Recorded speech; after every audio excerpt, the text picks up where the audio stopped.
Steel Curtain Network.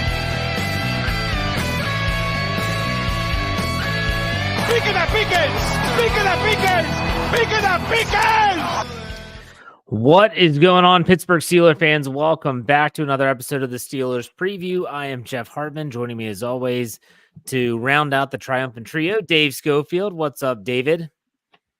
Not much, Jeff. It's weird to believe that the Steelers were playing at this time 1 week ago. And then it's been 2 weeks since this time that we actually were all three together for this show. So it's getting back to a normal week. Absolutely. Brian Davis joins us. What's up, Brian? Last week at this time, I was freezing my hair off. That's why it's a different shade at Acrisure Stadium. It was a wonderful night, though. It was great to be there. But I'm more excited about this week because we're back in block. Yes. Hey, real quick because we didn't talk last week, Brian, outside of you just chiming in quickly on the post-game show. How was the game? What was the environment like? It was a very good environment. It was the fans against the refs. There were that first drive took the starch out of the booze. You felt it coming when you had that Deontay drop, but when they converted on third down, people felt a whole lot better. And then it was the referees they were complaining about. So it really there was not much Canada bashing in the stands, and I think that and I listened to your podcast talking about, well, maybe it did make a difference in being on the sidelines, but I think that there was just a much different vibe for the way they approached this game. And like I said, the biggest problem was the officiating, that people were really, it felt like every time they got a break, especially in that first Packers drive, then Titans. out of the blue, there was a yellow flag. And it was like, whoa. And I had a great view of the George Pickens step out. I mean, that was right in the end zone where I was at, and I could see it live. It looked in from there, but when they put it on the screen, then you're like, okay, he's not. Well, let's start with that. I feel like we have to. We have to start with George Pickens. It's been the main story this entire week outside of the injury report and things like that, which are a weekly news piece. What is your take, Dave? We'll start with you. George Pickens, do we have post-Antonio Brown traumatic stress disorder, or is this something to actually be concerned about? Both. I'll give you a Dave answer. You can really spin it either way.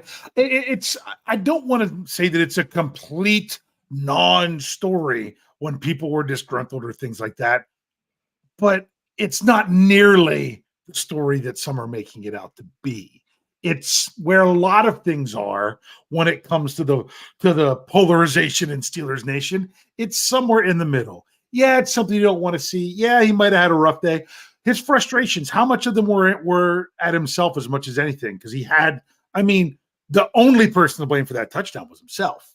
Really, it really was. So if you're going to be upset about your other opportunities and you had a ball for you with tons of room to catch it for a touchdown and you let your foot just go too far and step out of bounds, dude, that's got to be on you. So, but this is how good wide receivers are. We've seen it not just with the Steelers. Yes, you get some of that AB post stress that you're talking about, but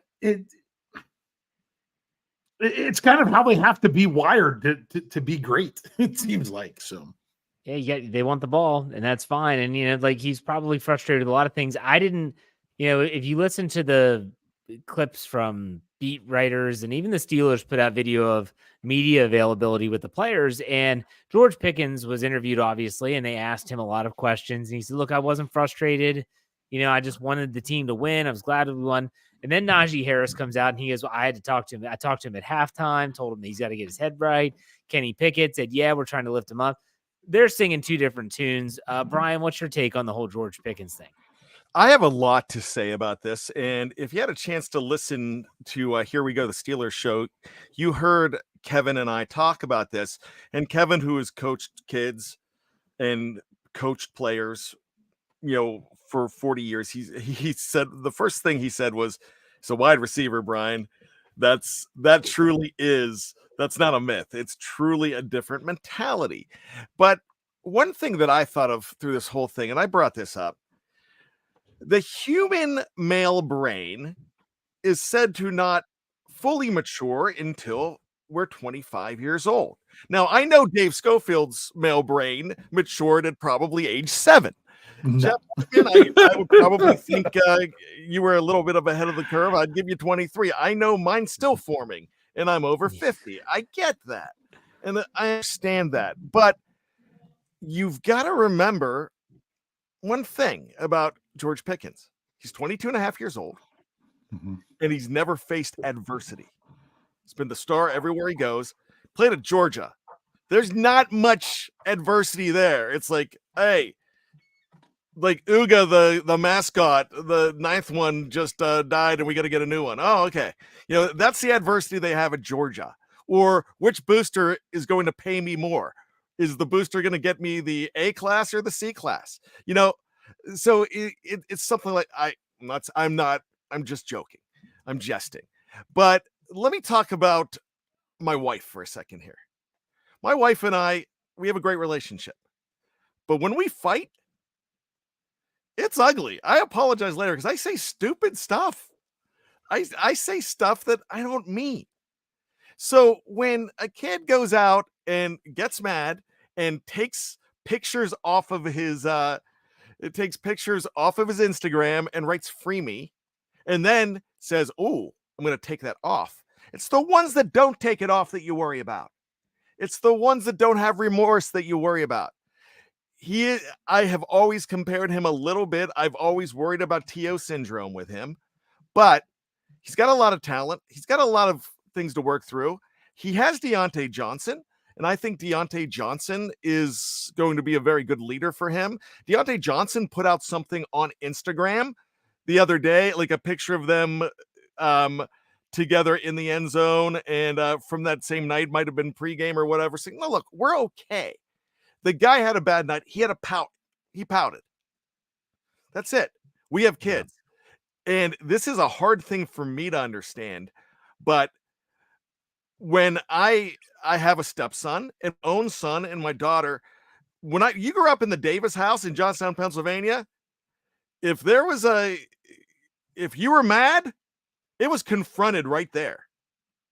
If you stormed off to your room, which I didn't dare do, but if I stormed off to my room, they followed me and we hashed it out and everything was fine. So I've been following kids down the hallway for years.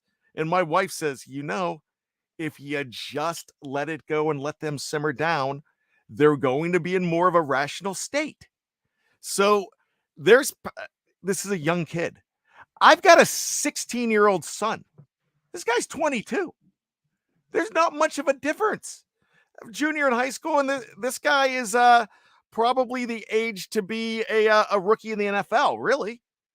I think he came out after his junior year. So he's a kid, but Brian Brown says this, AB has traumatized us all, and we are traumatized by that. Because that was a superstar that went wrong. And now we're waiting for the next AB every single time. Should we worry? Yeah. Should we hope that they have the right people around and George Pickens has the right people around him to let it simmer down and it be all okay? Yeah, I think we should do that too. I think it's a compounded thing. You go back to Jacksonville, Deontay Johnson, he comes back into the lineup and all of a sudden there's someone else out there now. George Pickens had played well. He had done a good job when Deontay Johnson's absence as he was on injured reserve. Well, now all of a sudden someone's getting the ball thrown their way and the defense is starting to shade him a lot harder. So now you throw up 2 straight games where Jacksonville and Tennessee is not really playing well.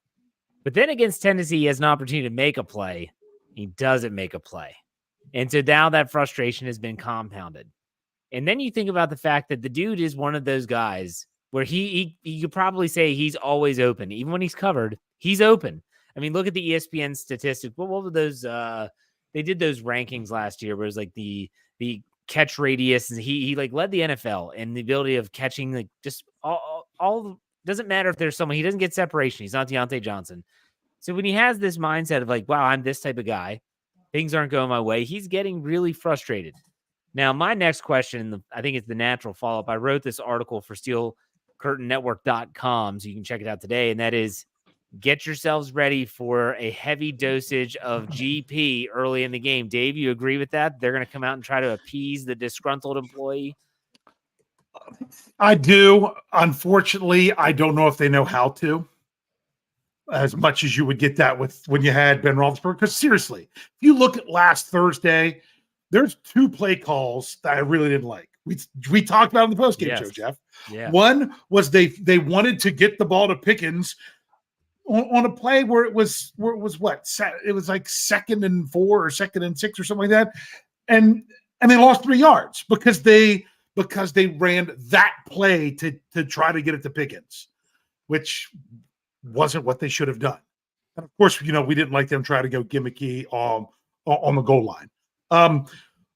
So I'm worried that they're going to try to do stuff more like they did on that play there. Really, you know what you need to do to Pickens when they didn't have Deontay Johnson and they really needed to play. They ran the back shoulder throw.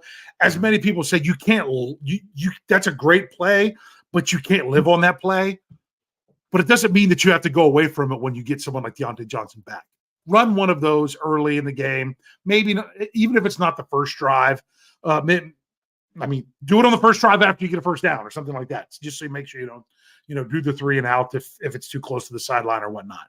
But I hope they do get a big dose of George Pickens in what George Pickens normally does. Don't try to force it outside of stuff like we saw before. Sorry, that was a long answer. No, that's okay. And Kenny Pickett, I read his transcript from his media availability. He said something that was really poignant. He said, look, when you're always on the boundary, it's really easy for defenses to shade your way, to bracket you with double coverage.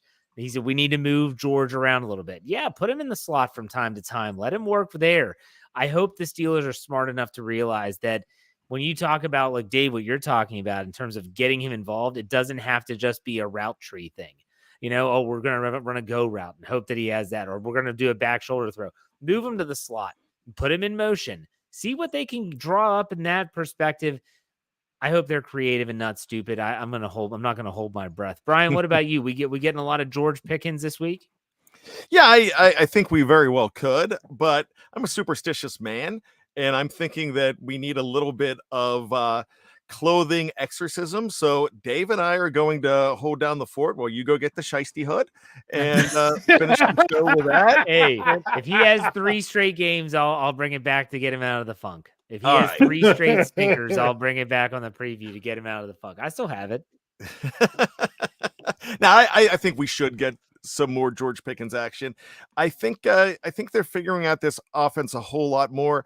And remember, if you go back to basics, if they start getting that running game figured out, it's going to be a lot easier to throw to. The only other thing I want to talk about that's not George Pickens related is what you all think is going to happen at right tackle. And so it's such a strange situation with Juke Okorafor. What did he say? He said something, he did something, but no one knows what he said. And Mike Tomlin acknowledges the fact that the outburst or whatever happened was a significant part of his benching. And then I saw this video. I don't know if y'all saw this on Twitter. It was part of the sights and sounds of Thursday Night Football. Broderick Jones came off the field after the opening drive touchdown, and he's yelling at Mike Tomlin all day.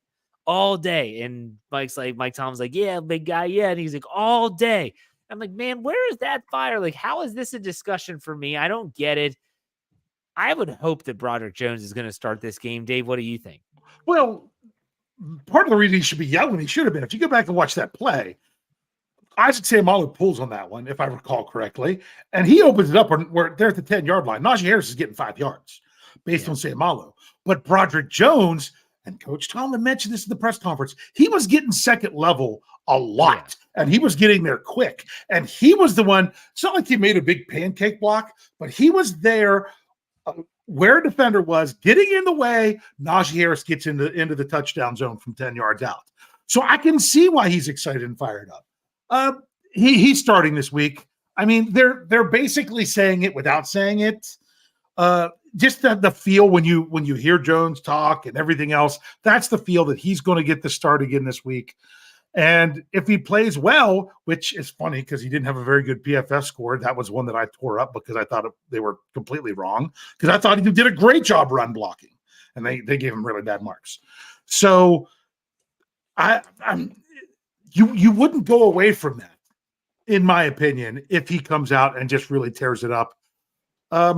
It's a good problem to have if you're saying, oh, our new tackle is playing well. Which place are we going to play him to make sure we're getting the best output? I like I said, it's a good problem to have.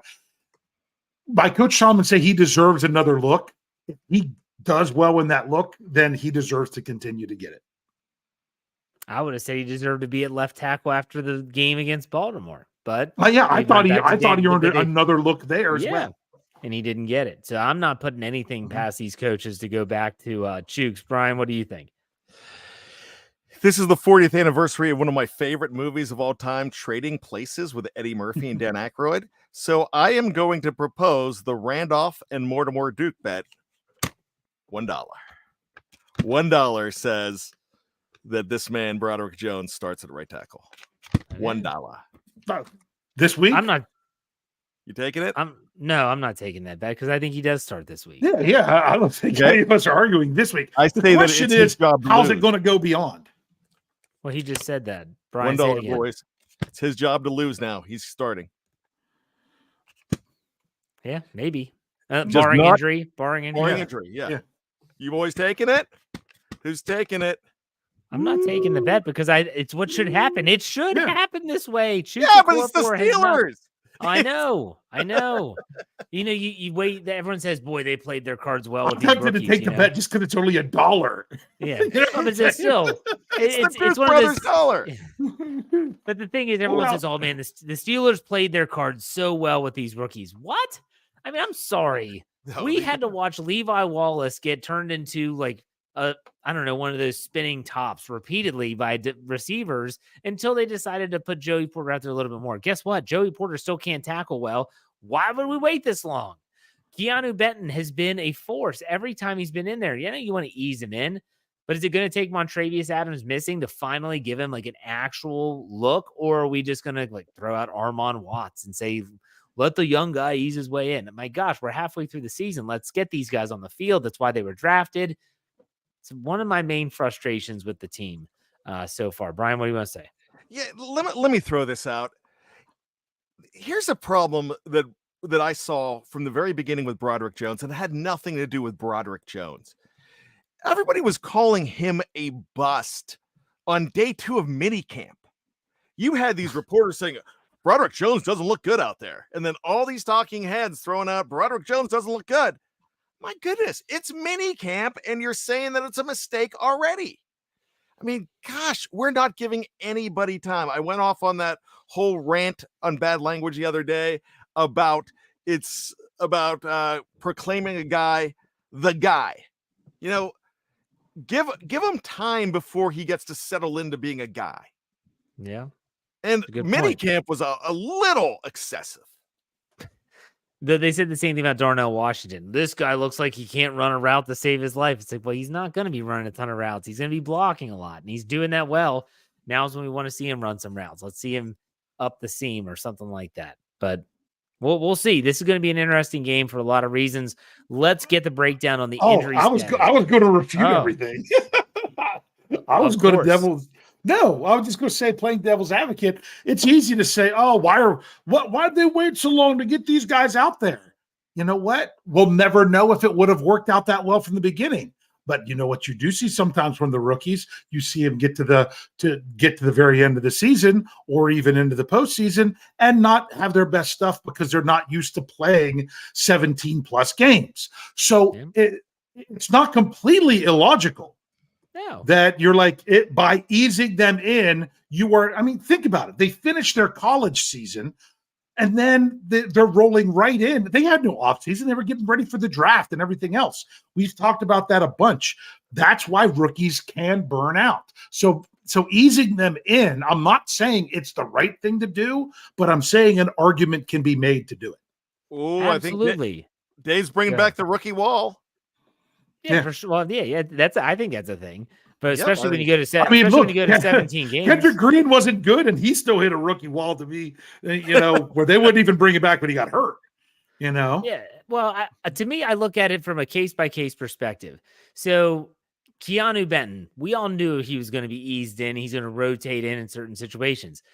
I think the biggest thing for me, it wasn't even Broderick Jones, although I could see him maybe getting more snaps. It was Joey Porter. I didn't think he should have been starting out of camp or starting out of the preseason right out of the gate. I think that when you saw Levi Wallace struggling and when the limited snaps that Joey Porter did get, they were just like, a little bit more. It's like, okay, like at what point are we going to say that this guy is not going to be a detriment to the team?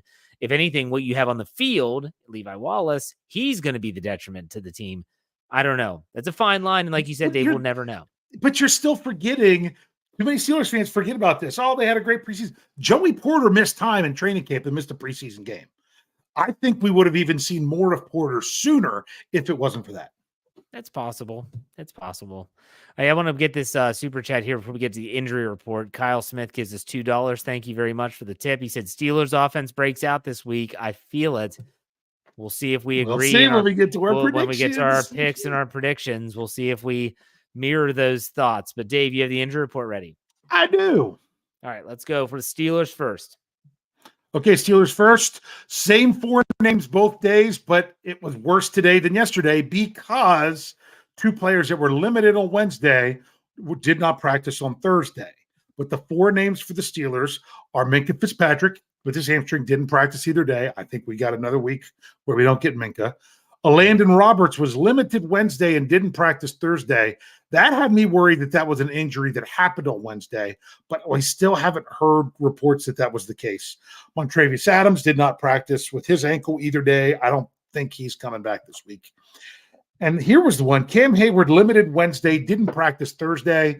Before you even ask what I think about that, to me, Cam Hayward would get days off when he was, all last season.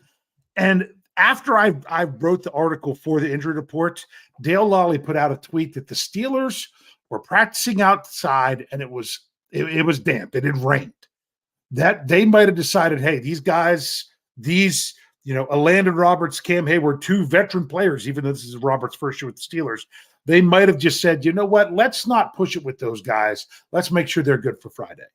So we're going to have to see tomorrow. And let's also not forget that Deontay Johnson, remember, he came back from IR and he missed a practice and everyone's like, oh my gosh, he re-injured his hamstring. Mm-hmm. No, it just turned out they kind of gave him a day off, but they got it listed as a hamstring. Yeah. Yes, I saw Dale Lawley's tweet. I was going to mention that in case you didn't, that he said that the field conditions might have been to the point where they just, hey, we don't need to push these guys too much. They're veterans. They don't need the reps. Brian, what do you think about the Steelers injury report? When I first saw it, it scared the living bejeebers out of me. But after that, I thought about it. I thought of just the exactly what Dave was saying with Cam. Just like, let's not push him. You know what you get from Cam in the game. He doesn't get rusty. I don't think you have to worry about that. You want to worry that he doesn't tweak anything. You can still use that same distinction of groin, which they used for him. So I don't have a problem with that. I'm also feeling like the whole Larry Ogunjobi situation from last year. I think they just don't mess around with anything. And if there's a reason to go ahead and put that label on somebody, go ahead and do it and not worry about it. I have no problem resting older guys like that. Minkah, I don't expect Minkah to come back this week. It's not ready. You don't want to have all of those guys out. I think if you could get 50% of those guys to play, I'd love to see 75% of those guys to play. But you just lost a guy that's not on the injury report because he's on IR, and that's Cole Holcomb, and that's a big loss too. So one thing that Mike Tomlin said this week was, look, we had a luxury with those three linebackers. He said that on Tuesday. Now now these guys are in more of a normal situation. So basically saying Landon and Quan are the starters. Now, if you've got a Landon on the shelf, then you're going to be seeing Mark Robinson. And a lot of people are excited about that. So as far as everything goes, the proof is in the Friday pudding, and we'll find out. Dave, did you have something you want to say before we go to Green Bay? Yeah, I was going to say, Landon Roberts not practicing might even been kind of the blessing in disguise for the Steelers, or maybe why they designed it that way, because they got to know what else they have. They, by saying, hey, take this one off for outside, it's wet, nurse that a little bit longer. We need to see Mark Robinson. We need to see what's his name on the practice squad they signed a couple weeks ago, a linebacker that they have. That's going to drive me nuts. I know it's Michael, but it's spelled with a K, or Macau, or whatever you want to say it. I don't know. What's his last? Come on, you guys know who I'm talking about? Walker. No, there it is. Yeah, nailed it. Yeah, nailed it. Yeah, he has NFL experience and everything. That would give those guys an opportunity to really get some reps. Because the Steelers need to know how much they can call on those players if they need to. So there you go. All right, the Packers had a pretty long injury report. You want to read that, Dave? Hey, you remembered. I remembered. Hooray for Jeff. Okay, well, first thing I'll say this: wide receiver Christian Watson, he was full both days. There was two players who did not practice either day. Linebacker Quay Walker with a groin. And here's the one that I think is the biggest one. And the comments that I then saw by his coach made me think, yeah, he's not playing this week. That's Jair Alexander, or Jair, however you say it. That's Jair, yeah. Yep, shoulder. He's a premier cornerback. He's the guy that a couple years ago PFF was so in love with him, it was ridiculous. That made you not like him just because of how much they were in love with him. Kind of like a Myles Garrett. But it didn't mean that he didn't deserve it. They had three players who progressed from didn't practice from Wednesday to up to limited today, and that was tackle Josh Nijman with a back, guard John Runyon with the neck, and no, I said three, it was only two. I almost put Quay Walker in there, but he didn't practice. Then they had four players who were limited both days in defensive lineman Kenny Clark with a shoulder, safety Rudy Ford with the calf, guard/tackle, which tells you that's more of a reserve lineman. Elgton Jenkins, I probably messed up the first name, and running back Aaron Jones, but he, just limited both days. I'm not surprised with him first coming back that they would have him limited. I expect him to play. Yeah. And Alexander's the big name on the list. He's really good. Absolutely. I really like his game, and he's a guy that you're like, man, if he was on the Steelers, everyone would love that guy. But he is often injured, and that's something that on my Let's Ride podcast tomorrow, Friday morning, I do have someone that covers the Packers on, and they talk about how Alexander just hasn't been able to stay healthy this year, and he actually doesn't think he's going to play this week. So that's interesting. Dave, go ahead. I missed one. There was a new one today that was limited. Probably another reserve lineman because it says center/guard Josh Myers. Sorry. But they have a ton of injuries on their offensive line. Their offensive line is in shambles. He's like, we had a center that's at right tackle. Like, oh my gosh, it's the second week in a row the Steelers are playing an offensive line that's literally like a MASH unit. Brian, any thoughts about that Packers injury report?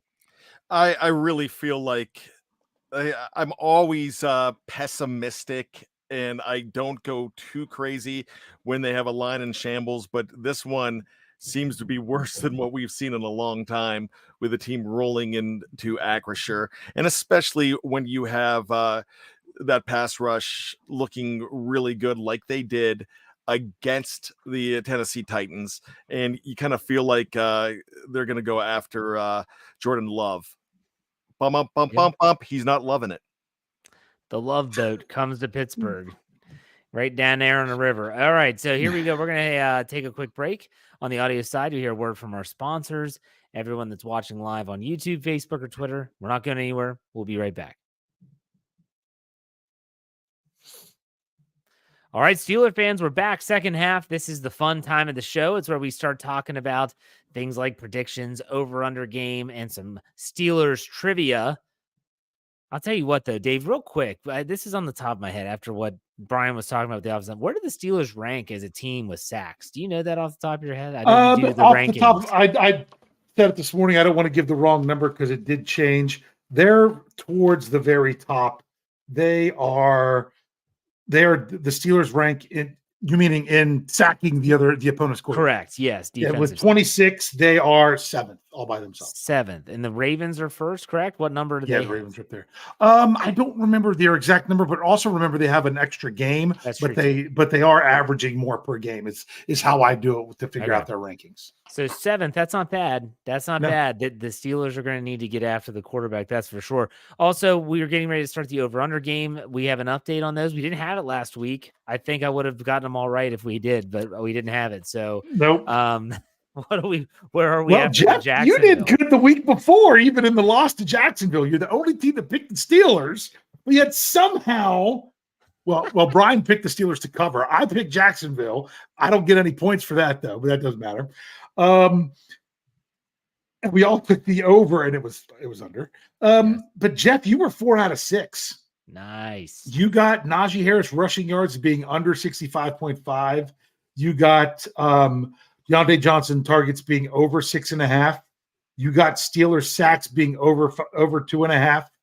And you're the only one who didn't think Deontay Johnson was going to get a touchdown. We knew it was coming, and we were just 5 days too early, Brian and I. So you had 4, I had 3. Brian only had 1. The other one he got right was the Deontay Johnson targets. I suck at this game. The one thing you went under on was Steelers sacks. That's everything else went over. See what happens when I get optimistic. Yeah. But remember, you picked Jacksonville to win, but not cover. So what was the total? So where we are so far, Brian is in 3rd place with 14 correct. Don't ask me out of how many, because I'd have to go back into my other notebook. Jeff has 18 and I have 20. So Jeff made up a little bit of ground. Don't call it a comeback. So I'm going last so I can pick against all of you guys this week. It's either going to pay off or you're going to find yourself in a deficit that you're not going to come back from. Yeah. All right. So we only have 5 this week. Take off the Deontay Johnson touchdown one because that's good. It's done now. He scored a touchdown. The monkey's off the back. That's right. You can keep going with it if you want to. I could, but I'm not. I'm going to leave it off this week. Let's go. We always give a Kenny Pickett number here. These are total touchdowns. Kenny Pickett total touchdowns, not just passing touchdowns, total touchdowns. I'm just go 1.5. 1.5. What do you think, Brian? Or do you want to go last? No, I'll go in my regular spot. I still like 2. So let's go over. All right. Dave? I'm doing my math. Got to figure out what is doing. You know what? I'm actually going to go over. Okay. No. Packers have good defense. He threw the red flag. No. And not only that, they have a really good passing defense. You know what? I'll still go with over. Jeff's going to go over, so that way we'll get. I'm going over. I think it's 1 rushing and 1 throwing. 1 rushing and 1 throwing for Kenneth Shane Pickett. All right, Deontay Johnson receptions is the next one, and that line is set at 7.5. Brian, what do you think? Not targets, catches. I'm going to go slightly under. I'm looking at 6. What about you, Dave? You're looking up what he I did last week. I know he had 8 against Jacksonville because I had to look it up. Whoa, everything just went black. Am I still with you? You're good. Yep. Okay, my whole screen went black for a second. What was the number again? 7.5. And Brian, you said under. I said under slightly, and that's not an indictment. I'm just going under. Jesper, I don't know, because Jeff thinks we're going to get a lot of George Pickens. You know what? I'm going to go over. I am, because I still think Deontay Johnson is going to get his catches. I'm going over as well. I think it's going to be 8. There's your chance to catch up on us, Brian. Yeah, and you know what? I have no problem with it. I'm just playing the Pickens game, and I'm really on the Deontay bandwagon now. If teams are saying that, hey, George Pickens is not going to beat us, then it's going to leave Deontay Johnson open because he's not going to be, no one's going to cover him one-on-one. Not a single soul will be able to cover him one-on-one. So I'll go with DJ over. Let's go to Speaking of George Pickens, let's go to George Pickens yards, total yards for George Pickens. It seems really low, but he's had some rough games, and I think defenses are saying what I said. They're not going to let him beat him. I'm at the number of 45.5. George Pickens yards, 45.5. Brian, what do you think? That's a hard one for me. I don't think we can go. Man, I can't be that pessimistic with George because I think everybody will go nuts if he doesn't have a great game this week. I got to go over. Dave? That's tough because, I mean, he doesn't have half that in the last 2 games combined. I know. So he's probably due, so I'll go over with Brian. I'm going over. He could make that in 1 catch. He's a big that's play the thing waiting with to Pickens. He could have 2 catches for 70-some yards. Absolutely. I'm going over. Here we go. The defensive side of the ball. Pittsburgh Steelers sacking the opposition. I've got that number at 3.5. Brian? You know what? I'm going to go under slightly. I'm going to say 3. I like that sweet spot of 3 for the Steelers. Okay. Dave? The Steelers are averaging. That's tough because they're averaging over 3. But the Packers aren't giving up a ton of sacks. 3.5. Brian, you said under? Yes.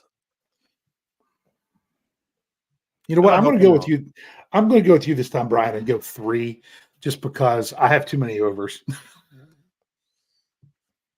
Over 4. Yep, I know Jeff is going over, so I'm like, yeah. I mean, hey, like I said, so do I have some intel? I mean, I do interview people that cover these teams that the Steelers are going to play, and according to Dale from Average Cheese podcast, their offensive line is rough, and he said Jordan Love has been running for his life. So he talked about the teams, the defensive they've played have not been like unbelievable defenses. They're playing some very mediocre teams, and I think the Steelers are going to feast on them, to be honest with you. So, but I think they know that, and they're going to try to scheme and maybe not be taking all these deep shots, and perhaps maybe try to do some shorter, quicker stuff because they know it's, my goodness, if not, they're going to get killed. Well, if they look at if there's a blueprint for that, I really want to change my pick now. I really do. Go ahead. You can change it. Throw the red flag, Dave. No, in my heart, I'm changing it. On paper, it stays the same. Look at what Houston did. Can't be wrong. That's exactly what Houston did with CJ Stroud. We're not going to let you get to us. We're just going to get the ball out quick. Last one. I wouldn't be shocked if they have a ton. Okay, Pittsburgh Steelers rushing yards. This is as a team. So a whole team combined. I think that they're going to have a game. So I went 145.5 as a team. 145.5, which would be, that line is just below what they did last week, which is their greatest rushing output. So maybe it's a little optimistic on my side. But Brian, what do you think? I'm going to go under. Not by much, but under. I'm going over. Yeah, I'm trying to think what Green Bay has been doing. I base this number solely on the Steelers' running game and not so much the opposition. Green Bay's run defense is 23rd in the NFL, giving up 124 yards per game. Over. If the you Jeff goes straight overs. Yes, I'm in the overs club. If you have 75 by Najee and you have 50 by Jalen Warren, that's pretty great. That's a great rushing day. That's a good rushing day, and that's only 125. So I think they're going to be back in that category, but that's not a bad thing. I think you are going with the reasonable, non-emotional pick there, Brian, which is the right way to go. I just went with my oversized gut and decided to go west. But I'm rarely right. I know. Right. But no, what's crazy is the Steelers can have a really good game rushing the football and still not hit that number. You're exactly right. I think that when you think about this team, not only are they ridiculously difficult to predict, but I think that I've seen enough from them in the last few weeks. And it's like, okay, I feel like they're kind of turning the corner a little bit. I'm not saying that they're a finished product, but I do think they're getting better. And so let's slowly move our way away from over-under into the prediction side of things. Pittsburgh, Green Bay in Pittsburgh. The current line that I have, this line has fluctuated a little bit. I've seen it go from 2.5 to 3. I have it at 3.5 right now. Steelers giving 3.5. That's true. With a total that's also moved up incrementally, started at 37, now up to 39. So there you have it. Steelers giving 3.5 versus Green Bay, total of 39. Brian, how do you see this game shaking out? What is your score prediction? Over. Steelers 20. Steelers 27, Green Bay 20. Oh, all right. Hold on. I've got to remember how I write this down. Hold on. I was so close to predicting the first 30-point game and a win in a while, but I shied off of that. 27-20. Oh, hold on. I wrote that in the wrong spot. Here I am trying to do my clear. It's been 2 weeks since we did this. I can't remember what I'm doing. It's only been 2 weeks, not 2 years. I know. Lots happened in that 2 weeks. I myself am also going over barely. I also have one of my numbers the same as Brian. I have 27 for the Steelers. I got 13, and honestly, I wouldn't be shocked if they don't even get to that. It could, it could be a fluky play, it could be a garbage time thing. I just think that the Steelers defense has a chance to really go out and stomp and do something. It's the whole. I could see this game being a blowout. Either way, right now the way I feel with the Steelers is that they're either going to finally show up and give us what we've seen at times the whole game, or it's going to be another one of those games like, what are they doing? Come on. I'm going with it's going to be the Steelers showing up in a good way. I like teams coming off the mini-bye, especially at home. I think the Steelers score 4 touchdowns in this game, 2 rushing and 2 passing. I've got a final score of 28-20. A fourth quarter semi-meaningless touchdown makes it 20 points. So I've got the Steelers 28-20 to win back-to-back games, head into back-to-back divisional games with a 6-3 record. So we all have the Steelers winning. That scares me a little bit. Well, Rich and I talked about on Tuesday night. Welcome to the fan club. You guys are now official fans of the Steelers because you picked them to win. Good for you. Yeah, welcome. They're almost saying the same thing. I'll show you around after this show. Yeah, show us around. I actually, because I do Bold and Bizarre predictions, I did pick the Steelers win last week. Okay. In Bold and Bizarre, and I said, hey, if they lose, don't blame me. I picked them to. Well, remember we have staff picks, and I did my pick on Scobro. I picked him one last week too. Rich didn't, and he was surprised. I'm like, it's Thursday night. It's a short week. They're playing the Titans. Something about it feels right. This is one. It does scare me a little bit because we talked about on Tuesday night.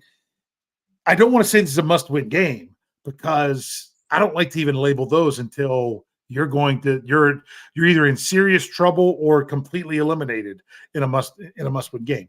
But this is a can't-lose game. If you look at the Steelers' schedule, they're at home. They're against a team that doesn't have a winning record. They've got to go on the road back-to-back AFC North games on the road. You need this one going into that, especially coming off the 10 days rest. Gotta have it. Gotta have a game for sure. All right, so trivia, the longest segment of the night. Brian, go. Mine won't be. Go ahead, Brian. What's your trivia? Okay. Right. Who played for both the Packers and Steelers? Yes, and these are players that played for the Packers and the Steelers. They are defenders, and the 3 of them have a combined 87.5 sacks between the 3 of them. The interesting thing, they were all drafted or drafted by the Pittsburgh Steelers, and they all played their final season with the Green Bay Packers.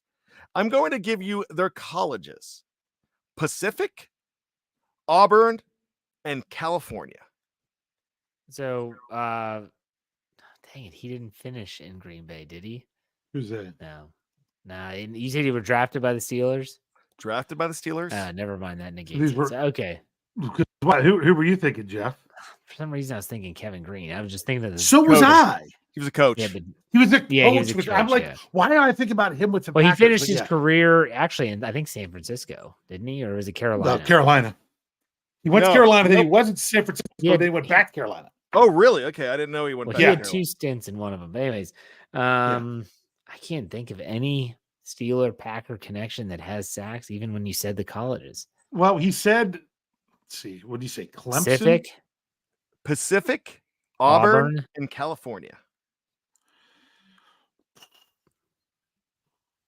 Man, hold on. I'm drawing a huge blank. Auburn should be.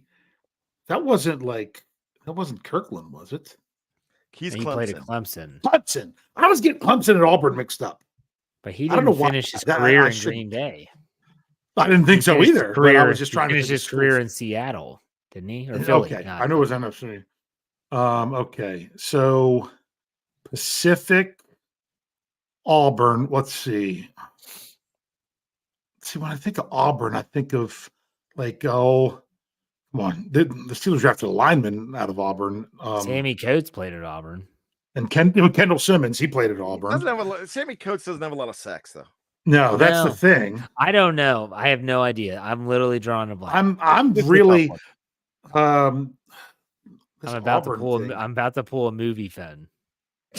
Why don't you Why just don't you- tell us who it is? Okay, well, I'm going to go Hold a on. little further. Okay, go ahead. These guys were all drafted in the 80s. Nope, Oh, that's part of the problem. But one guy is the reason that the Steelers had 2 first-round draft picks in 1989. Oh, that's because they traded who did they trade? Mike Who did they trade? Merriweather What Merriweather? once had a 15.5 sack season for the Steelers. Awesome player. Really? The other guy had 25 sacks for the Steelers. I think I got the Auburn one. I think I'm thinking.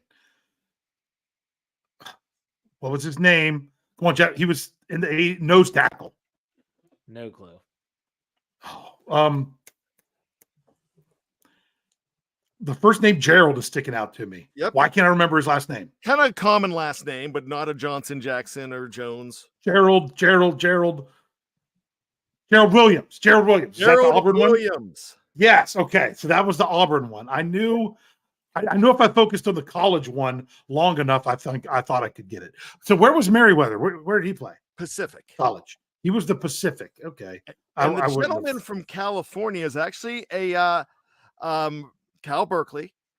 He was actually a Super Bowl champion, and he was a Super Bowl champion, and Mike Tomlin was on that staff, if I'm not mistaken.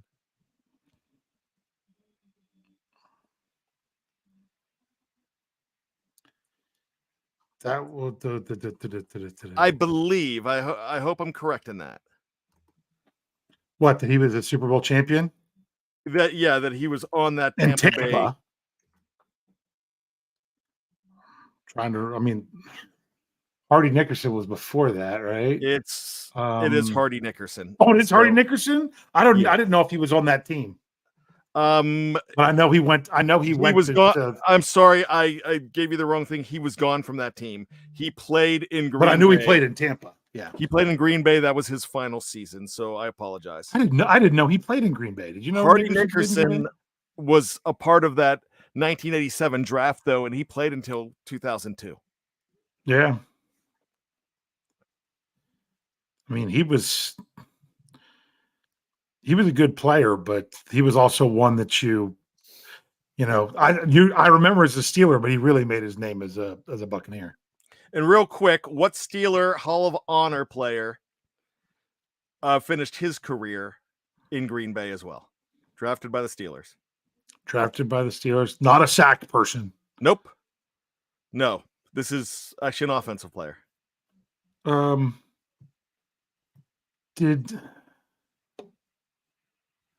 Why am I thinking? Did Faneca end up with a year in Green Bay after he was with the Jets? No, Arizona. Arizona. Okay. Legend. Ton joking. Tunch Elkin. I cheated and looked at the live chat. I'm not taking credit for that. And Thomas Riley said Craig Wolfley. He ended his career in Minnesota around the same time. There you go. All those NFC teams run together.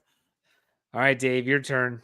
Okay, this is a pretty easy, low-hanging fruit. Honestly, this is for you, Jeff. This is one that if you think it through, you should be able to get these. It's this year. I'm talking this year. We are at the midpoint of the NFL season because, the Steelers 8 games, 9 games to go, but they had their bye week. So, between week 9 and 10 is that transition. Who, when you looking at the Steelers offense, who are the 5 players who have played the most snaps? Can you tell me the top 5 players that have played the most snaps on offense? So we talking skill players or any players? Any offensive player. Okay, so you look at the offensive line. So Mason Cole. Mason Cole has not missed a snap. He has 495. You're right. Dan Moore missed a game. James Daniels missed some time. Isaac Seumalo hasn't missed any time, so he'd be on. Isaac Seumalo he is one of the 2 players who has not missed a snap this season. Him and Mason Cole, they're at the top with 495. So it's not just like they're available; they have to actually play in the game. So that they have to play. They have to play log snaps. That negates someone like Allen Robinson. So I would say George Pickens. George Pickens is tied for 3rd with 446 snaps. Okay. And your Allen Robinson was actually pretty interesting because he was 6th. Yeah. So you were right, but he was close. Yep.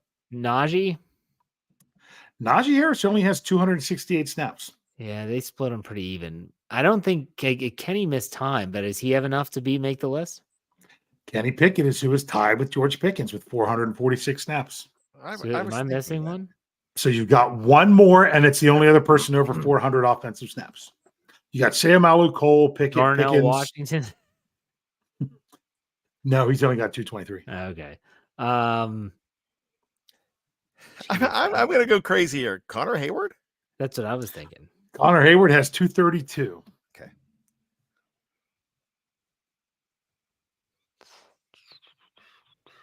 You want a hint? Sure. Yes. They might only get 1 or 2 this week, unless Brian loses his dollar. Oh, Chooks? It's Chooks, 427. Huh. Yep. So there you go. Those are the 4. You guys know what we're doing. Now, 5. Who are the top? What are the top 5 snaps on defense? Okay. Defensively, we'll go Alex Highsmith.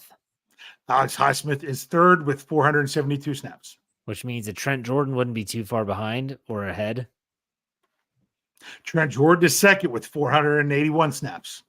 I'm going to go Patrick Peterson. He leads them all with 569. At that, let's go. I'm thinking Keanu Neal for some reason. Keanu Neal was at 374, and the cutoff for this one is at 447. I'm going DeMonte KZ, though. You are correct, Brian. He's number 4, 455. Larry Ogunjobi? No, he's at 389. Okay, he's not too far off. Because they rotate those guys. Levi Wallace. Levi Wallace was number 6 and not by much. He was 436. Landon Roberts. It's not a Landon Roberts. He only has 231. Cole Holcomb was up. I was going to say, unfortunately, this number is stuck where it is for now at 447. Number 5 was Cole Holcomb. Very good, very good. And to complete the trifecta, because it's important, can you tell me the top 5 special team snaps? Okay. So Chris Boswell. No, he wouldn't because he's only other kicking. Presley Harvin. Nope. No, he missed time too. Christian Kuntz. Nope. Special teams? Because remember, so your return. Because it's kickoff, kick returns, punt returns. James Pierre, believe it or not, where is James Pierre? Yeah, it's James Pierre. He's got 149. Miles Boykin. Yeah, James Pierre is tied for fourth with 149. Miles Boykin is tied for second with one more snap at 150. Let's go with I think Broderick Jones is on a lot of those teams, but I don't know if he's enough. Not to... on like kick return and stuff. Nick Herbig. He's number one, baby, 165. Good job, Ryan. Nick Herbig's number one, 165. Then you've got Boykin and Pierre. You've got another one who's tied for number two. It should be the easy one. Calvin Austin the third. No, because No. he's only a return guy. He's not on the kickoff teams. Come on, guys. We said Miles Boykin, right? Mm-hmm. Yeah. Miles Killebrew. Yeah, who's the captain? Miles Killebrew. Miles Killebrew, He's got yeah. 150. There's one more with 149, and then there's somebody who's close in sixth with 148. Then it drops off down to Connor Hayward at 123. Is it Elijah Riley? Elijah Riley's number 5 at 149, and barely missing it at number 6, Mark Robinson. Hey. Interesting. So there's your snap counts. I just thought that was fun. Yeah. See, Jeff could participate. There we go. Yeah, we go to like this 80s and so I don't know. Yeah. I'm sorry, but that's where I specialize. No, but that's good stuff, Brian. I don't know why. I just thought that would be fun to look at. All right, very good. Let's do some final thoughts. Brian, we'll start with you. All right. So today, if you look at the calendar, it's Sesame Street Day. It's International Accounting Day. It's World Science Day for Peace and Development. It's Forget Me Not Day. It's National Vanilla Cupcake Day. And it's Area Code Day. But I don't care about any of that. I care about today being the 248th birthday for the Marine Corps. And so I got a call from my dad today, and I was really tired.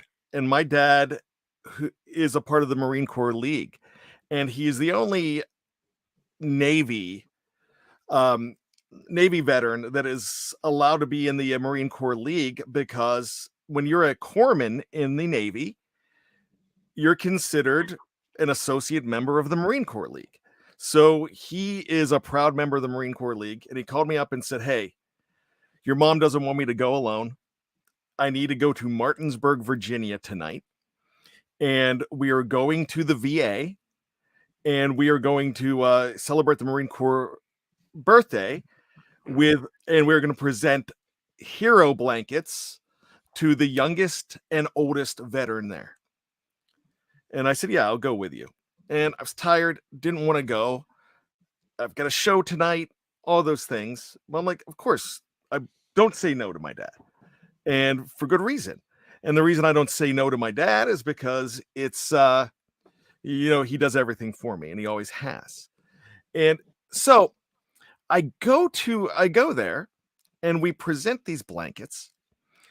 And the woman who was a pastor was wearing a purple shirt, and it said Ravens on it, and she's very proud of her Ravens shirt. And my dad made a comment about it, and she said, "Oh, are you going to say something to me about it?" I'm like, "No, I represent some Ravens podcasts too with Fans First Sports Network. That's not a problem. Make sure you check it out. But we're all on the same team tonight. We're on the Marine Corps team." So we went and visited this gentleman tonight. 97 years old. I thought he was 79. And he was in the hospital part, and presented him a blanket, and the man thanked us and cried. Then it's tradition to go ahead and award the youngest person there, and it was a 36-year-old man who did the same thing. We also awarded a blanket to an 87-year-old woman who is a Marine Corps veteran. And why am I bringing all of this up? Because they had a message from the commandant, and they played the Marine Corps hymn. And I watched them all. I didn't watch the screen. I just watched them all. And they all had tears in their eyes. They were all different colors, creeds, races, everything. And when I looked at them all, I was looking at true heroes. I went to a game last week, took my son to his first game, and my heroes were on the football field. But the true heroes were the people with tears in their eyes that went to battle for our country. This weekend is Veterans Day. Tomorrow is Veterans Day. Tonight is the birthday for the Marines. So for all of you that have served, thank you so much. We complain about football all the time, and it's our right as fans. And you know why we get to complain? Because you fought for our freedom, and we have freedom to complain. And we have a freedom to be able to enjoy our teams. And we have a freedom to have all of this because of everything you did. So thank you. Before I leave here, I just want to say this. And this is what brought the most tears. From the halls of Montezuma to the shores of Tripoli, we fight our country's battles in the air, on land, and sea. First to fight for right and freedom and to keep our honor clean. We are proud to claim the title of United States Marine. Semper Fi, hoorah. Thank you. All right, Dave, final thoughts. I'm good. I'm not following that. Yeah, my nephew's in the Marine Corps right now, serving 3 out of 4 years. So, yeah, that means a lot to me. Good show, gentlemen. As always, another Steelers preview awaits next week. Dave, why don't you send us out like you always do? Hi. We'll see you next week on another Steelers preview.